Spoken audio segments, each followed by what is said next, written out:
एक समय की बात है। एक पक्षी अपने परिवार के साथ घने जंगल में रहता था। वह पक्षी बहुत चतुर और दयालु था और हमेशा दूसरों से नम्रता से बात करता था। सभी पशु पक्षी मिलजुल कर प्रेम और प्रसन्नता से रहते थे। एक दिन अचानक जंगल में आग लग गई। जानवर अपनी जान बचाने के लिए इधर-उधर भाग रहे थे, क्योंकि आग तेजी से जंगल में फैल रही थी। सभी जानवरों ने जीवित रहने और स्थिति से लड़ने के तरीके खोजने के लिए पास की एक झील पर इकट्ठा होने का फैसला किया। हर कोई अलग-अलग सुझाव लेकर आया, लेकिन दुर्भाग्य से सभी असहाय महसूस कर रहे थे। नन्ही चिड़िया भी सोच रही थी, लेकिन उसके दिमाग में कुछ भी नहीं आया, इसलिए वह बहुत दुखी थी। अचानक वह उड़ी और अपनी चोंच में थोड़ा पानी भर लिया और आग पर पानी छिड़कने के लिए जंगल में चली गई। वह बार-बार वही क्रिया करती रही। एक हाथी ने छोटी चिड़िया को देखा और पूछा, तुम क्या कर रहे हो? क्या आपके घोंसले के अंदर कुछ बचा है?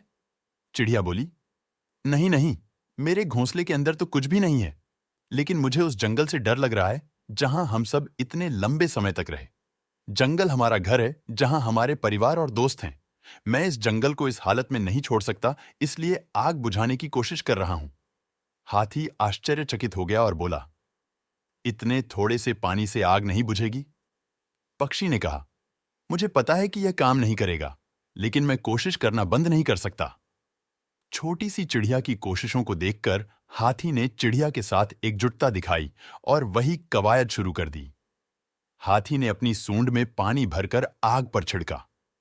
उन दोनों ने जंगल के अन्य पक्षियों और जानवरों को प्रोत्साहित किया और सभी भी ऐसा ही करने लगे। नतीजा यह हुआ कि आग कम होने लगी। सभी जानवर यह देखकर खुश हुए कि उनका प्रयास और एकजुटता काम कर रही है। आखिरकार आग बुझ गई। सभी जानवर और पक्षी खुश हो गए और अपनी सफलता का जश्न मनाया। हुर्रे, हमने अपना घर बचा लिया।